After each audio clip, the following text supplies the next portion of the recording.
स्वागत है आपका मेरे YouTube चैनल में। और आज की वीडियो में जो हमारा पहला अध्याय चल रहा था वास्तविक संख्या है, उसकी हमारी दूसरी प्रश्नावली है 1.2। ठीक है, तो चलिए वीडियो को बिना देर के शुरू करते हैं। तो आज का हमारा पहला जो सवाल है वह है, सिद्ध कीजिए कि √5 एक अपरिमेय संख्या है। इस क्वेश्चन को सिद्ध करने से पहले हम कुछ जो 2-3 महत्वपूर्ण इंपॉर्टेंट पॉइंट्स है वे देख लेते हैं। ठीक है, तो वे पॉइंट्स क्या है, सबसे पहले हम देखते हैं कि परिमेय संख्या क्या होती है।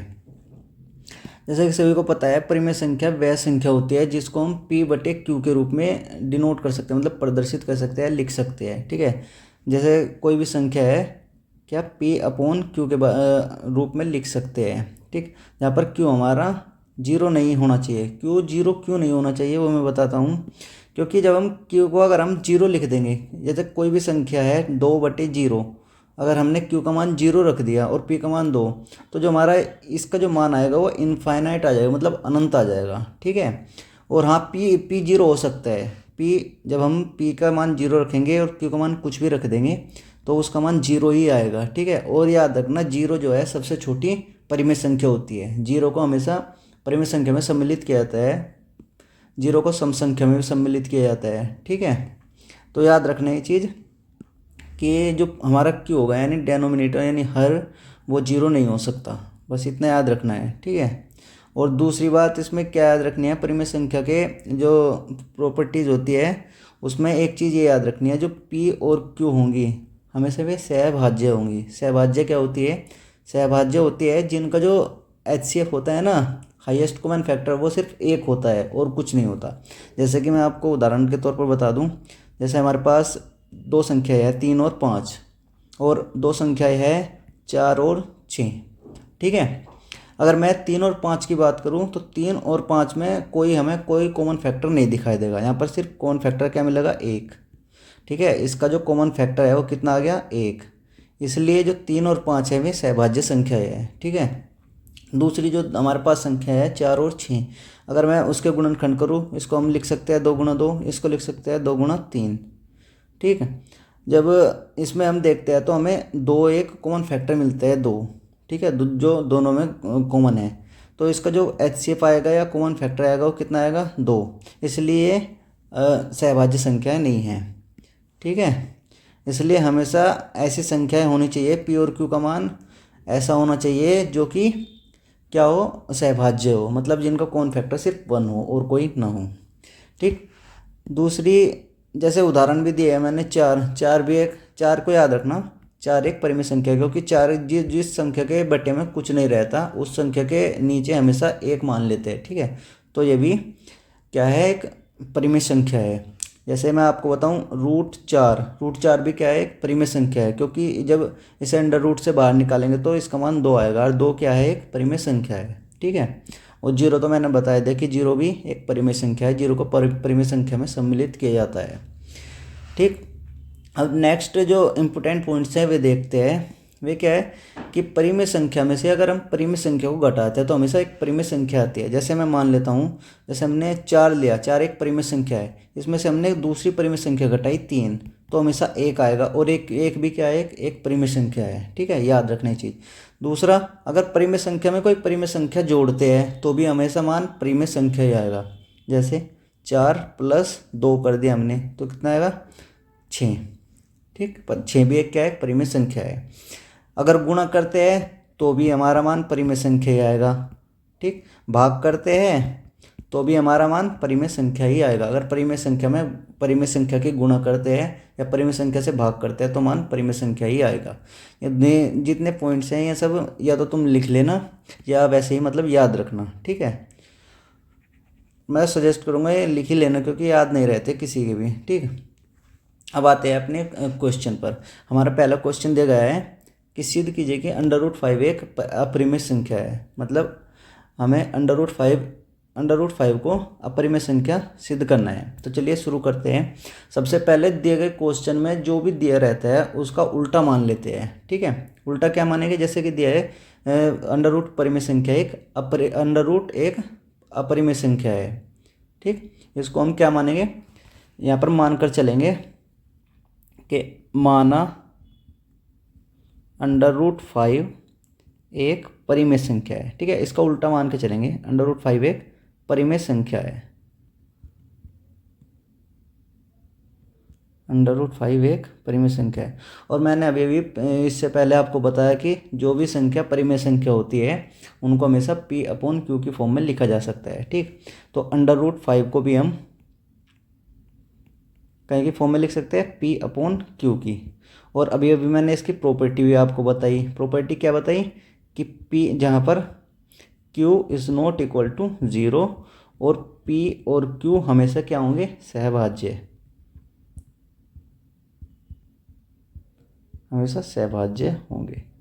सहभाज्य कह लो या फिर कह लो कि जो HCF है किसका, P और Q का, वो कितना होना चाहिए, 1 होना चाहिए। ठीक है, ये चीज़ याद रखना। तो नेक्स्ट स्टेप करते हैं। √5 क्या है, √5 हमारा P/Q है। अब क्या करेंगे, हम दोनों तरफ वर्ग करेंगे। ठीक है, दोनों ओर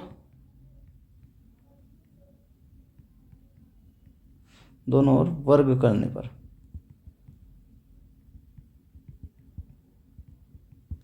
ठीक, जब दोनों ओर वर्ग करेंगे तो हमारा क्या आएगा, सबको पता है कि अगर किसी भी अंडर रूट में संख्या जो होती है उसका वर्ग करते हैं तो उसका रूट हट जाता है। ठीक है, तो यहाँ पर भी 5 का जो रूट है वो हट जाएगा इसका स्क्वायर करने पर। ठीक, जब इसका स्क्वायर करेंगे √5² बराबर P²/Q²।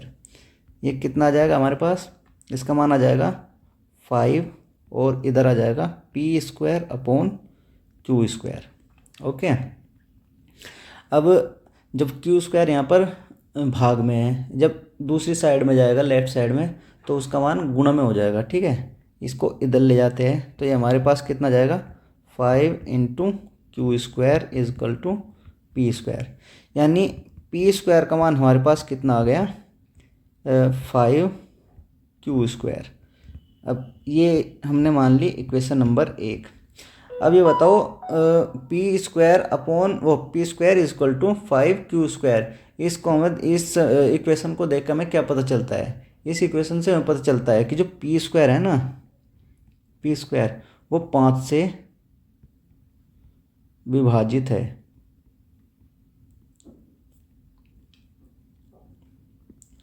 ओके, अगर P² 5 से विभाजित है तो P भी 5 से विभाजित होगा। ठीक, अगर P² 5 से विभाजित है तो P भी 5 से विभाजित होगा। अब मैं अभी समझाता हूँ कैसे होगा। ठीक है, P² हमारा 5 से विभाजित होगा। कैसे होगा मैं बता देता हूँ। P² 5 से विभाजित कैसे होगा, देखो जैसे P² हमारे पास कितना है, 5Q² है, क्योंकि कोई भी वैल्यू ले लो जो आपकी मर्जी हो। हमने Q की वैल्यू ले ली 1, तो कितना है, P² का मान हमारे पास आ गया 5 × 1। ठीक है, तो ये कितना जाएगा, 5। अब देखो P² 5 से विभाजित है या नहीं है, हाँ है, क्योंकि 5 से विभाजित होगा। ठीक है, तो इस प्रकार जो P² है वो 5 से विभाजित होगा। ठीक है, और अगर P² 5 से विभाजित है तो P भी 5 से विभाजित होगा, ये हमेशा याद रखना है। ठीक है, दूसरी बात, अगर P जो है 5 से विभाजित है उसको हम कैसे लिख सकते हैं, इसकी फॉर्म में लिख सकते हैं। ठीक है, कैसे लिख सकते हैं, P = 5 × C, ऐसे लिख सकते हैं। ठीक है, जहाँ पर P क्या है, जहाँ पर C क्या है, C एक पूर्णांक है। ठीक है, C को याद रखना, C क्या है, एक पूर्णांक है। अब नेक्स्ट स्टेप क्या करते हैं, सबसे पहले हम क्या करेंगे, अब हम इसका स्क्वायर करेंगे, क्योंकि हमारे पास यहाँ पर P² दिया हुआ है और यहाँ पर दिया हुआ है P, तो P को भी P² में कन्वर्ट करेंगे। ये कितना हो जाएगा, P² और ये कितना हो जाएगा, 25 × C²। ठीक, अब हमारे पास है इक्वेशन 2 मान लीजिए आप। अब क्या करेंगे, इक्वेशन 2 में से P² का मान इक्वेशन 1 में रखेंगे इसमें। ठीक, जब रखेंगे तो कितना आएगा, P² की जगह हम रखेंगे 25 × C²। तो 25 × C² बराबर कितना आ जाएगा हमारे पास, यहाँ आ जाएगा 5Q²। ओके, अब 5 से 25 कट जाएगा, कितनी बार, 5 बार, तो Q² का मान हमारे पास क्या आ गया, 5C²। अब अगर आप देख सकते हो जो हमारे पास इक्वेशन फर्स्ट आई और इक्वेशन 3 आई, वे दोनों आपको सेम लग रही होगी देखने में, ठीक है। तो अब हम क्या करेंगे, जैसे हमने इसमें लिखा था, जब हमारे पास ये संख्या आई थी वो हमारे पी स्क्वायर जो थी वो 5 से विभाजित थी, ठीक है। और पी स्क्वायर अगर 5 से विभाजित तो पी भी 5 से विभाजित थी। और ऐसे ही यहाँ पर अब हमारा क्यू जो क्यू स्क्वायर है वो 5 से विभाजित दिखा रहा है यहाँ पर, ठीक है। तो क्यू स्क्वायर क्या 5 से विभाजित है, इसका मतलब इक्वेशन 3 से हमें क्या पता चला कि क्यू स्क्वायर जो है वो 5 से विभाजित है। और अगर क्यू स्क्वायर 5 से विभाजित है तो क्यू भी 5 से विभाजित होगा, क्यू भी 5 से विभाजित होगा, ठीक है। इक्वेशन फर्स्ट और इक्वेशन 3 अगर हम इनसे दोनों इक्वेशन से देखते हैं तो हमारे पास क्या आया, इसलिए हमारे पास आया कि P और Q, याद रखना P और Q, P और Q का जो कॉमन फैक्टर है, कॉमन फैक्टर आप लिख सकते हैं हिंदी में उभयनिष्ठ गुणनखंड, ठीक है। कॉमन फैक्टर वो कितना है 5 है, मतलब जो P और Q है दोनों की दोनों 5 से कट रही है, ठीक है। सिंपल भाषा में आप ऐसा कह सकते हैं। और अगर हम अब बात करें, इसलिए यहाँ पर आपको नेक्स्ट लाइन क्या लिखनी है, अतः हमारी अवधारणा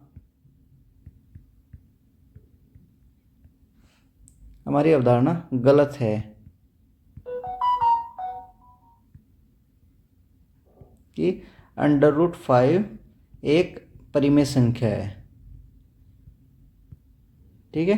क्योंकि परिमेय संख्या में तो जो P और Q का है उनका फैक्टर, कॉमन फैक्टर क्या आना चाहिए था, 1 आना चाहिए था, लेकिन यहाँ पर क्या आ रहा है 5, ठीक है। इसलिए हमारी जो अवधारणा है हम मान के चले थे कि √5 एक परिमेय संख्या है। अगर इनका कॉमन फैक्टर 1 आता तो वह परिमेय संख्या होती, इसलिए हमारी जो अवधारणा है वो क्या है, गलत है। अतः हमारी अवधारणा गलत है कि √5 एक परिमेय संख्या है, परिमेय संख्या है। इसलिए हम निष्कर्ष लिख देंगे। निष्कर्ष में क्या लिखेंगे, निष्कर्ष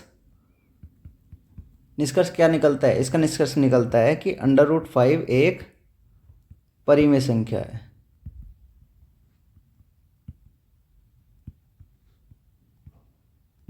ओके। तो यहाँ पर हमारा प्रूव हो जाता है, ठीक है, सत्यापित हो जाता है। तो उम्मीद करता हूँ कि क्वेश्चन आपके समझ में आया होगा। वैसे मैंने बहुत मतलब आसान तरीके से समझाया। अब नेक्स्ट क्वेश्चन देखते हैं। नेक्स्ट क्वेश्चन हमारे पास क्या है, नेक्स्ट क्वेश्चन हमारे पास है कि सिद्ध कीजिए कि 3 + 2 √5 एक अपरिमेय संख्या है। अब हमें 3 + 2 √5 को अपरिमेय संख्या घोषित करना है, मतलब सिद्ध करना है, ठीक है। घोषित का मतलब समझ लीजिए आप। तो चलिए ऐसे भी करते हैं। जैसे कि मैंने शुरू में बताया था, क्या बताया था कि जैसा क्वेश्चन में दिया हुआ उसका विपरीत मानते हैं। जैसे हमें दिया गया है 3 + 2 √5 एक अपरिमेय संख्या है। यहाँ पर हम मानकर चलेंगे, क्या मानकर चलेंगे, माना 3 + 2 √5 एक परिमेय संख्या है। क्या मानकर चलेंगे, परिमेय संख्या है, ओके। और मैंने बताया था अगर किसी संख्या को परिमेय संख्या मानते हैं तो उसे हम फिर कैसे लिख सकते हैं, P/Q की फॉर्म में लिख सकते हैं। तो लिखो 3 + 2 √5, अगर यह परिमेय संख्या है तो उसे हम P/Q की फॉर्म में लिख सकते हैं, ठीक है। दूसरा मैंने ये भी बताया था अगर P/Q की फॉर्म में लिख सकते हैं तो वहाँ पर Q जो है वो 0 के बराबर नहीं होना चाहिए, और P और Q दोनों का LCM, दोनों का HCF, चलो ये कह लो कि दोनों का HCF नहीं, यहाँ पर कह लो दोनों सहभाज्य होनी चाहिए। सहभाज्य पता चल गया होगा, ठीक है, सहभाज्य होंगे। सहभाज्य का मतलब किसका, HCF, और HCF किसका, P का और Q का कितना होना चाहिए, 1 होना चाहिए। HCF कह लो या फिर कॉमन फैक्टर कह लो, ठीक है, बात एक ही है। हाईएस्ट कॉमन फैक्टर सिर्फ 1 होना चाहिए और फालतू में कुछ नहीं होना चाहिए। तो अब चलो नेक्स्ट स्टेप करते हैं। नेक्स्ट स्टेप बिल्कुल सेम तरीके से जैसे हमने वहाँ पर किया था। एक बात बताओ, जब हमारे पास ये है 3+2√5 इजकल टू P/Q। अब एक चीज़ देखो, यहाँ पर जो 3 है वो प्लस में है, लेफ्ट साइड में कैसा है, प्लस में। अगर हम इसको जो इक्वल साइन है उसके राइट साइड में ले जाएंगे, दूसरी साइड में, तो हमारा जो 3 है वो कहीं में जाएगा, माइनस में जाएगा, क्योंकि यहाँ पर प्लस में है। ठीक, तो इसको इधर से इधर ले जाओ तो क्या हो जाएगा, ये हो जाएगा, यहाँ पर बचेगा सिर्फ 2√5 इजकल टू P/Q। ये 3 प्लस में है, इधर जाके माइनस में हो जाएगा, तो -3। ओके, अब यहाँ पर बचा 2, यहाँ पर बचा गुणा में, 2 क्या है, गुणा में है, मतलब 2 गुणा में है किसकी, √5 की। तो हम यहाँ पर सिर्फ हम √5 वाली संख्या को लिखेंगे और किसी को नहीं लिखेंगे। ठीक है, तो चलो √5 वाली संख्या क्यों लिखेंगे, क्योंकि हमने √5 को अभी सिद्ध किया है कि √5 एक परिमेय संख्या है। ठीक है, कोई भी रूट वाली संख्या हो वो परिमेय संख्या अपरिमेय संख्या होती है, उसको हमने सिद्ध किया है। ठीक है, इसलिए बस यहाँ पर √5 या रूट वाली संख्या रखेंगे, बाकी को दूसरी साइड ले जाएंगे। तो यहाँ पर 2 जो क्या है, गुणा में है, अगर हम उसको राइट साइड में ले जाएंगे इक्वल साइन के, तो वहाँ पर कहीं में जाएगा, बट्टे में जाएगा। ठीक है, मतलब भाग में। तो यहाँ पर बचेगा सिर्फ हमारे पास √5 इजकल टू P/Q -3, ये यहाँ पर जाएगा उसमें, भाग में। ठीक है, बस इतना ही करना है आपको। ये हमारे पास एक इक्वेशन मान लेते हैं इसको, इक्वेशन नंबर 1। अब अगर आप देख रहे हो, बताओ P और Q दिख रहे हैं, ये एक परिमेय संख्या है। मैंने आपको बताया था अभी, मतलब पहला क्वेश्चन कराने से पहले कुछ पॉइंट बताए थे, तो वे पॉइंट अब आपको यहाँ पर अप्लाई करने हैं। ठीक है, तो जैसे कि आपको P/Q दिख रहा है, वो एक परिमेय संख्या है, और यहाँ पर परिमेय संख्या 3 भी एक परिमेय संख्या है। तो यहाँ पर परिमेय संख्या में से परिमेय संख्या घटाया गया है। ठीक है, परिमेय संख्या में से परिमेय संख्या घटाया गया है, इसलिए जो ये P/Q -3 होगा, ये पूरी की पूरी भी एक परिमेय संख्या होगी। ठीक है, यहाँ तक समझ में आया। अब अगर ये पूरी की पूरी एक परिमेय संख्या है और 2 भी एक परिमेय संख्या है, 2 भी क्या है, एक परिमेय संख्या है, और परिमेय संख्या को 2 से भाग किया गया है, मतलब परिमेय संख्या से ही भाग किया गया है। तो अगर परिमेय संख्या को परिमेय संख्या से भाग करते हैं तो भी हमारे पास क्या आती है, परिमेय संख्या ही आती है। तो ये पूरी की पूरी जो है, ये पूरी हमारे पास क्या आ जाएगी, पूरी की पूरी परिमेय संख्या वो हो जाएगी, परिमेय संख्या। ठीक है, तो यहाँ तक समझ में आया होगा।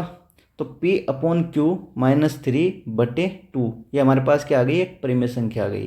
ठीक है, अब आपको बस यही लिखना है और कुछ नहीं करना। क्या,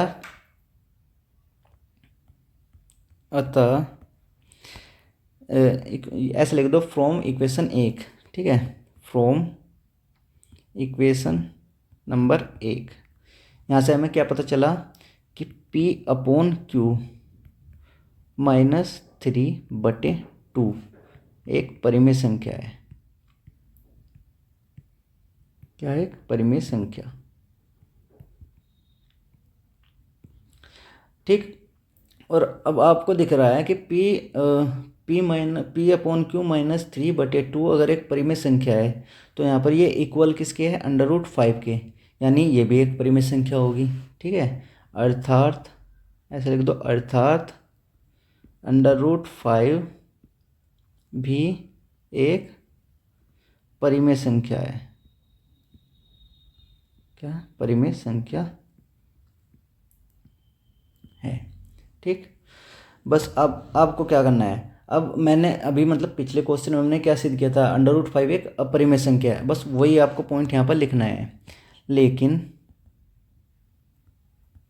√5 एक अपरिमेय संख्या है, अपरिमेय संख्या है।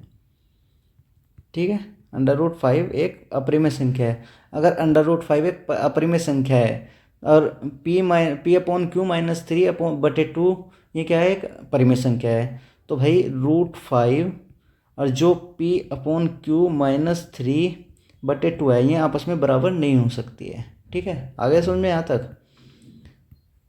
ठीक, यानी जो √5 है वो कैसे बराबर हो जाएगी, अब एक अपरिमेय संख्या एक परिमेय संख्या में बराबर तो नहीं हो सकती। ठीक है, बस यहीं पर आपको अब एक लाइन, लास्ट लाइन लिखनी है। क्या, अतः हमारी अवधारणा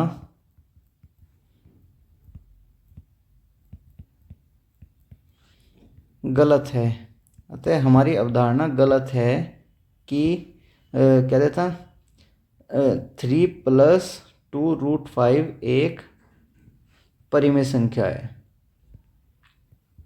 परिमेय संख्या है। जो हमने अवधारणा ली थी ना, हमने मान के चले थे, अवधारणा मतलब जो हम मान कर चले थे शुरू में, वो हमारा गलत आ गया। ठीक है, तो यहाँ से निष्कर्ष क्या निकला, हम निष्कर्ष के रूप में लिख देंगे। निष्कर्ष क्या है कि जो 3+2√5 है वो क्या है, एक अपरिमेय संख्या है। बस ये तो उससे भी मतलब इजी था क्वेश्चन, अपरिमेय संख्या है। ठीक है, ये हमारा हो गया सत्यापित। उम्मीद करता हूँ कि वो क्वेश्चन भी आपके समझ में आया होगा। ठीक है, तो चलिए नेक्स्ट क्वेश्चन देखते हैं। अब हमारे पास यहाँ पर तीन दिए गए हैं और 3 संख्याएं दी गई है। तीनों की तीनों संख्याओं को हमें क्या प्रूव करना है, ये प्रूव करना है कि वे अपरिमेय संख्या है। मैंने शुरू में आपको बताया था कि जब अपरिमेय संख्या प्रूफ करते हैं तो हमें क्या मान लेना है, हमें मान लेना है कि उसका विपरीत मान लेना है। अगर मतलब अपरिमेय संख्या सिद्ध करना है तो मान लेते हैं कि संख्या क्या है, परिमेय संख्या है। बस वही मान के चल रहे, फिर स्टेप बाय स्टेप करते चलते हैं तो हमारा प्रूफ हो जाएगा। ठीक है, तो चलिए पहले 1/√2 को देखते हैं। जब 1/√2 को देखते हैं तो यहाँ पर सबसे पहले मान कर चलते हैं। माना 1/√2 एक परिमेय संख्या है।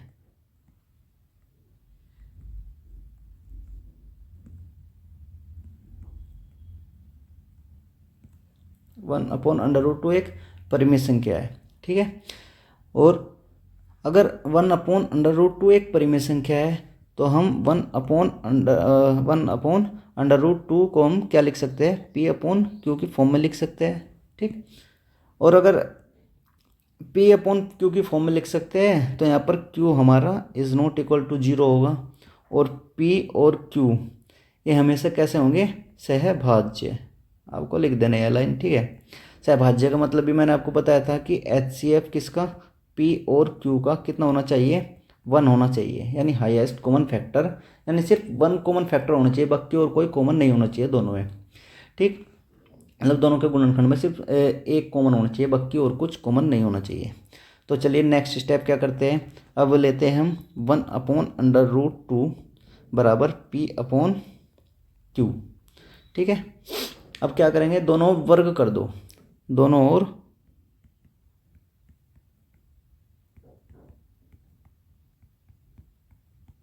वर्ग करने पर, जब दोनों ओर वर्ग करेंगे तो हमारे पास ये कितना जाएगा, जब इसका वर्ग करेंगे 1/√2 का स्क्वायर बराबर P/Q का स्क्वायर।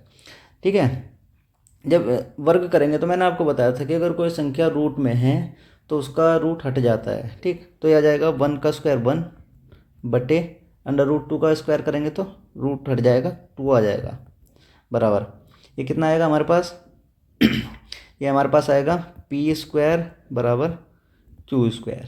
ठीक, अब क्या करेंगे, क्रॉस मल्टीप्लाई कर देंगे। क्रॉस मल्टीप्लाई का मतलब 1 की गुणा Q² में करेंगे और 2 की गुणा P² में, तो हमारे पास आएगा Q² = 2P²। अब बताओ इक्वेशन नंबर 1, यहाँ से आपको क्या पता चलता है, यहाँ से हमको पता चल रहा है कि जो Q² है वो 2 से विभाजित है। ठीक है, फिर वही लाइन लिख देंगे यहाँ पर, क्या कि Q² 2 से विभाजित है। ओके, अगर Q² 2 से विभाजित है तो Q भी 2 से विभाजित होगा, तो Q भी यहाँ पर लिख देंगे, अतः Q भी 2 से विभाजित होगा, 2 से विभाजित होगा। ठीक है, ये हमारी एक बात हुई। अब अगर Q 2 से विभाजित है, अब अगर Q 2 से विभाजित है तो Q को हम लिख सकते हैं Q = 2 × C। ठीक है, मतलब जो इसका मतलब है कि जो 2 है वो Q का मल्टीपल है। ठीक है, अब क्या करेंगे, अब यहाँ पर Q² दिया गया है और हमारे पास है Q, तो हम इसका वर्ग कर देंगे, यहाँ पर भी हम Q² बना लेंगे। ठीक है, तो कितना हो जाएगा, ये हो जाएगा Q² बराबर वर्ग करेंगे तो ये हो जाएगा 4 इंटू सी स्क्वायर। अब हमारे पास ये समीकरण 2 मान लीजिए आप, ठीक। बिल्कुल सेम वही वाला प्रोसीजर है जो हमने पहले क्वेश्चन में करा था। अब क्या करेंगे, इसकी वैल्यू इस वाली इक्वेशन में रख देंगे। यहाँ पर क्या है, क्यू स्क्वायर और यहाँ पर क्यू स्क्वायर, ठीक है। तो क्यू स्क्वायर की जगह हम रख देंगे 4 इंटू सी स्क्वायर। तो रखो, क्यू स्क्वायर की जगह हमने रखा 4 into C square equal to, हमारे पास इधर इस साइड क्या है, इस साइड बचा 2p स्क्वायर। इक्वेशन नंबर 1 में देखिए इस साइड में क्या है, 2p स्क्वायर, ठीक है। तो वहाँ पर 2p स्क्वायर का मान रख देंगे। तो 2 से 4 को काटेंगे कितना, 2 बार, ये हमारे पास आ जाएगा p स्क्वायर बराबर 2c स्क्वायर। अब ये हमारी इक्वेशन आ गई 3, ठीक। अब इक्वेशन 1 और इक्वेशन 3 को देखिए आप। जब इक्वेशन 1 और इक्वेशन 3 को देखते हैं तो हमें पता चलता है कि दोनों की दोनों सेम है। वहाँ पर क्यू 2 से विभाजित था, क्यू स्क्वायर, यहाँ पर पी स्क्वायर 2 से विभाजित होगा, ठीक है। तो यहाँ पर पी स्क्वायर 2 से विभाजित है। ये हमें कौन सी इक्वेशन से पता चल रहा, इक्वेशन नंबर 3 से पता चल रहा है कि पी स्क्वायर 2 से विभाजित है, ठीक। अगर पी स्क्वायर 2 से विभाजित है तो हमारा पी भी 2 से विभाजित होगा। अरे, पी भी 2 से विभाजित होगा। बस इतना ही करना है। अगर आप यहाँ तक कर लोगे तो ये समझो कि मतलब क्वेश्चन पूरा हो गया, ठीक है। अब एक आपको दो तीन लाइनें लिखनी है बस, और कुछ आपको नहीं करना है। यहाँ पर क्या लिखना है, यहाँ पर लिखना है आपको कि जो P और Q है दोनों का कॉमन फैक्टर हमारा क्या है, दोनों का कॉमन फैक्टर मतलब उभयनिष्ठ गुणनखंड, ठीक है। कॉमन फैक्टर कितना है हमारे पास, 2 है। और 2 है जबकि हम मान कर चले थे क्या, परिमेय संख्या। अगर परिमेय संख्या होती तो हमारा कितना आना चाहिए था, कॉमन फैक्टर आना चाहिए था 1, लेकिन यहाँ पर आया 2। इसलिए जो हमारी अवधारणा है वो क्या है, गलत है, ठीक है। यानी यहाँ पर क्या लिखेंगे, अतः हमारी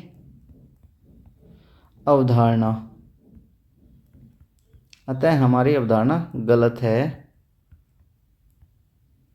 कि जो 1/√2 मतलब जो हमने अवधारणा मानी थी ना कि 1/√2 एक परिमेय संख्या है, वो हमारी अवधारणा क्या है, गलत है, परिमेय संख्या है, ठीक है। वो हमारी अवधारणा गलत आ गई। इससे हमें निष्कर्ष क्या निकला, बस लास्ट में एक निष्कर्ष लिख देंगे। निष्कर्ष क्या होगा, निष्कर्ष ये होगा कि √2 एक अपरिमेय संख्या होगी, अपरिमेय संख्या है।